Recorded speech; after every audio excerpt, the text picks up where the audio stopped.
Hey guys, how's it going? Kaeyoh from Storm here, and today I wanted to make a video talking about one of my favorite characters of all time, the Lost Vikings, and just kind of talking about their place in solo queue because I feel like it's one of those characters that, uh, ever since they got those changes where they got nerfed a little bit, they really fell out of people's rotations as far as a solo queue pick, even for myself.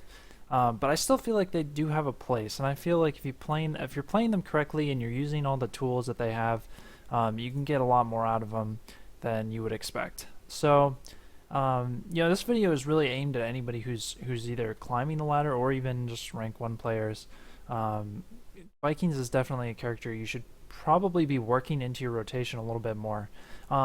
If you're trying to get to rank 1, Vikings are also a great character to play because a lot of times in the lower rankings, people don't take nearly enough advantage of Vikings being able to soak different lanes, and people will abandon lanes all the time and kind of completely ignore experience. So if you get good at controlling Vikings when they're split and having, just solo split in soaking like two lanes, soaking like two lanes, for example. Sometimes you can come out of a situation like a tribute on Cursed Hollow with almost a 2-level lead, completely avoiding fights. So it's kind of a really cool thing to see in Heroes. Sometimes you can get a very big lead out of a situation without even getting any kills, and Vikings are a perfect example of that. As for this particular video, I'm just going to be going through this game a little bit, focusing mostly on the early game here of a game I played in solo queue yesterday that I was playing on Vikings, and I just wanted to point out a couple different things that I'm trying to do, and just some mindset things that you can work into your own play, and just some ideas for being successful at playing Vikings in solo queue. So straight from the beginning, I see we're on Sky Temple, and Sky Temple is one of the maps that Vikings can do really well on. You've got the 3 shrines, and it's pretty easy in the early game because you know exactly which shrines are going to be active, and there is a pretty clear strategy that you can use with Vikings. What I'll usually do is I'll send my Vikings bottom and kind of take over this bottom lane, but if I'm against a character that can't push very hard, if I'm against like a tank or something, for example, who isn't going to be putting a lot of pressure on in the base, I'll split them up so that I'm holding mid and I'm pushing out mid and bottom at the same time. In this particular situation, I was against a Sylvanas, so I'm not going to be splitting them for this first temple. By the way, the first temple spawn on Sky Temple is always going to be this mid shrine and the top shrine, and I know that's going to be the case, but I'm not going to be splitting them up because since I'm against the Sylvanas puts out a lot of pressure onto a base, and this is one thing people don't really think about enough with Vikings, but if you keep one Viking or even 2 Vikings down bottom against a Sylvanas, she's just going to be putting huge amounts of pressure, and your Vikings aren't going to be able to do anything to really stop that, and she's going to be getting towers and putting pressure on the fort. So splitting them really isn't going to get me nearly as much. I need to keep them together so I can have as many bodies, as much auto-attacking as I can against Sylv. So for the first Temple Shrine, I'm going to be keeping all of these Vikings bottom, and you'll see immediately, that definitely pays off. If I didn't have all of them here, if I just had like Eric here, for example, I'd be in a lot of trouble. So first Temple is spawning, keeping everybody bottom. Getting globes is important in the beginning, but it's definitely something that people overvalue and they kind of make too big of a deal out of. Whether you have a lot of regen stacks or not, your Vikings are still going to be a huge threat in the later team fights of the game. And it's something that people just really make too big of a deal out of. They'll three-man split straight from the get-go, have one Viking in each lane, and all they end up doing is putting their team way behind so they can get an extra 4 or 5 regen points, by the mid game, which isn't worth it. So since I have all 3 Vikings here, like I was saying, sorry about the Vikings just standing still, and yeah, it's a replay. What can we do? But in this situation, having all the Vikings there is really helping me out a lot, and keeping the lane to where it's not just being pushed into the fort. So we pretty much trade shrines here, which is perfectly fine. We actually get a kill up in mid, so that was good. I think we actually get the kill here. Whenever you're laning with the Vikings, one thing you need to make sure you're doing, especially when you're keeping them together, um, when you have like the Sylvanas in that situation, she's pushing up to like right here in lane, and I'm right here. So what that does is it puts her in a really easy gank position, so people can come down here and get a good angle on her. Whenever you're controlling your Vikings, make sure your attack moving against minions. So that's hitting the A key and then clicking on the minions rather than right-clicking on the minions.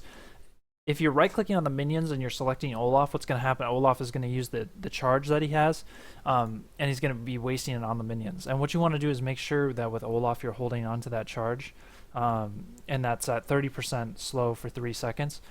You want to hold on to that and then use that as a tool for when people come down to gank. And that's exactly what I did here. Tychus was coming in to get the kill. Sylvanas was way pushed out, trying to put pressure on the base. And immediately, because I'm saving that charge, I can get a nice slow on her, so she's going to be way behind and trying to get away. And that gets us a kill there, which is really good. So now that first temple is done, I know that second temple is going to be down here, of course. And what happens with every second temple, I'm sure you guys know this. This is kind of that point in the game where you're going to hit level 10 during the shrine at some point.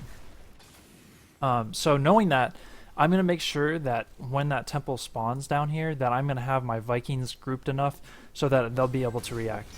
This is a really important thing. Once you get to like level 10, you want to have them grouped up, especially in solo queue games.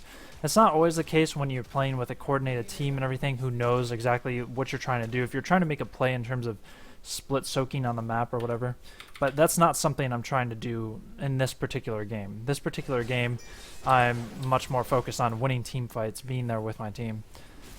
And so that's exactly what I'm going to do. Right here, I knew they were going for knights, so I sent Balog top just to soak for a little while. Just making a little cute play there. Any chance you can get to get a little bit of extra experience for your team is good. They collect the giants here, then just pretty standard stuff going on until this next temple. And I've got them split, but I know that I need to group them soon because the temple's going to be coming up. So if we just fast forward a little bit here, I'm waiting for this temple to start. Okay. The temple's going to be starting in 10 seconds, so I'm making sure, this is the point where if I still had anybody top, I would be backing them now, and I'd be moving everybody bottom. Now, if you're behind, that's another thing, but because I know we're going to hit level 10 first, I'm going to make sure that I'm in position to fight this.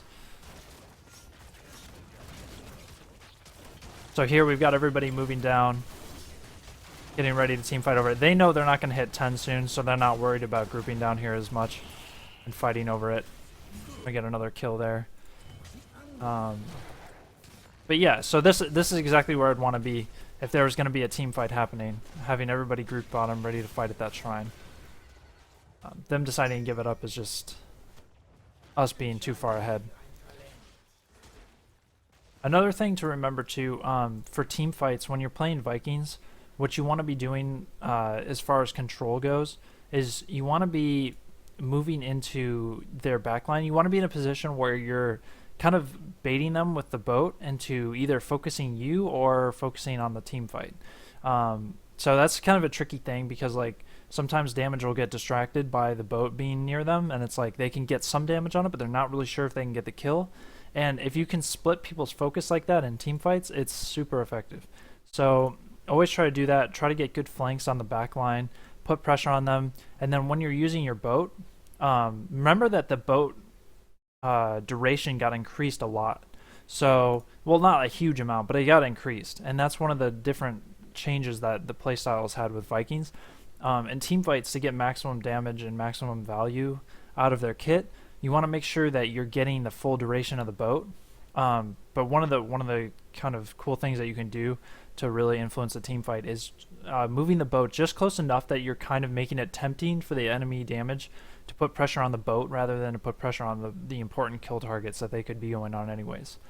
So yeah, those are kind of the main things that I wanted to go over. You can see like in this game, just from playing Vikings well in the early game, we're in a position now where we're pretty far ahead, and Yeah, it's just the kind of thing you wanna work on. And honestly, Vikings are going to be better in this next patch coming this week too, because now we're normalizing a lot of the assassins. So you're not going to have like just Jaina and KT being like the only good picks or whatever, that are up there.